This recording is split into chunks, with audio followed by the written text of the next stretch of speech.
Tonight I've come to a woodland, but not just any woodland. This is broadleaved semi-natural woodland, and it's not just broadleaf semi-natural woodland, this is also ancient woodland.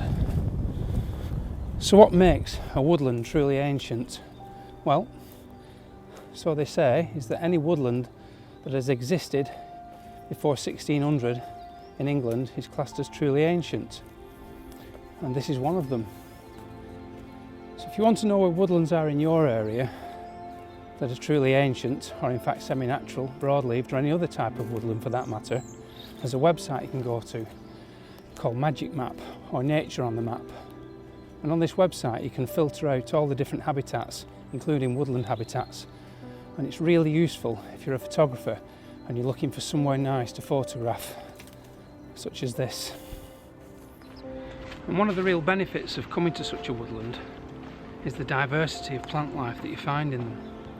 This particular wood is really good for bluebells, but there's also lots of other species that you can find, and one particular species that I'm going to photograph tonight isn't indicative of ancient woodland, but it's certainly a great example of this type of plant.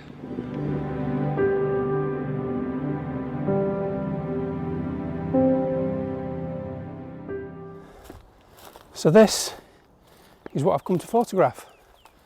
A huge great swathe of marsh marigolds. Have you ever seen such a display? I know I haven't. One useful tip: when you're working with your tripod in places like this, especially with this particular tripod, get the bottom section of the legs out first. If you don't, you end up getting mud in all the mechanism, which I've done before, which isn't a good idea.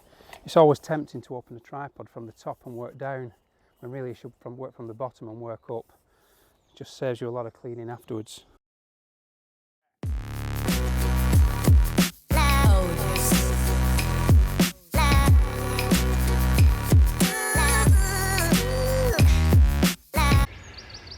I don't know, the perils of nature photography. I only went and dropped my glasses in the mud. Couldn't see a thing. Not only that, midges everywhere.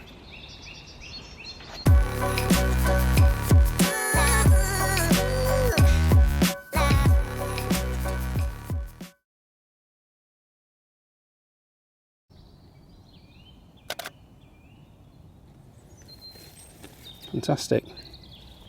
So just walking around the edges of the marsh marigolds looking for somewhere to stand, and I pretty much decided on this spot here, and I just happened to see this mosquito just laying up under the top of a flower head just there. So I couldn't get the tripod in, too difficult, I would have damaged the plants. So what I've done is I've racked the ISO up to 1000, and I've got my 100mm macro lens on at 2.8, throwing all the background and foreground into focus, and I've gone for a real arty shot of the insect just sitting beneath a plant, and it looks just lovely.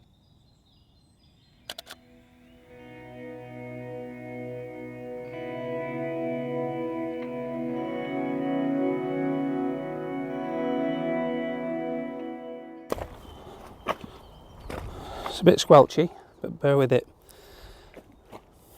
Okay, so managed to find a group that I'm really pleased with, and I've gone for a vertical composition to exaggerate the impact and the size of this group.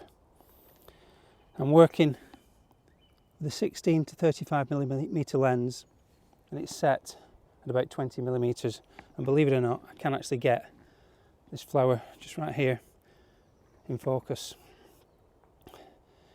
With the lens set at the position it's on, I can get all that and all the receding plants in sharp focus, and it finishes just at the top of the banking to avoid getting any bright white sky in. I'm on ISO 100 to give me the best quality. There is the occasional breeze, which is a bit problematic, but as is the case now, you can just about get away with the odd shot. Midges, terrible.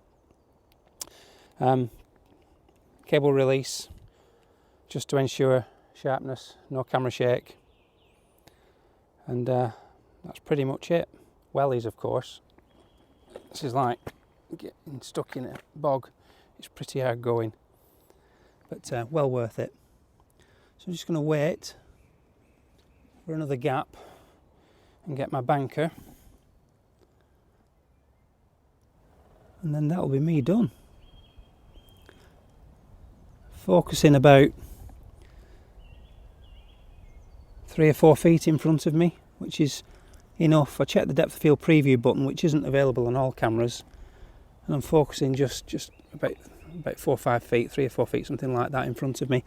And when I press the depth of field preview button, these flowers are definitely sharp, and so are the ones in the background. I could use focus stacking, but the problem I've got with this situation is that if there is any breeze, I might have problems stitching them together. So I prefer to go for an aperture that's workable and get it in one shot.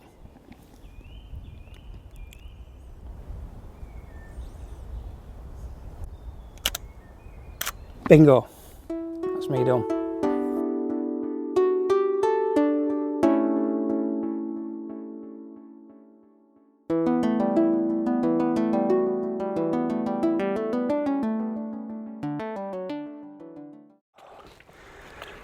Everything is absolutely filthy.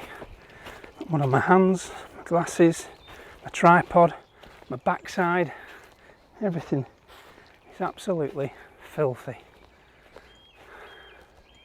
Great shots though.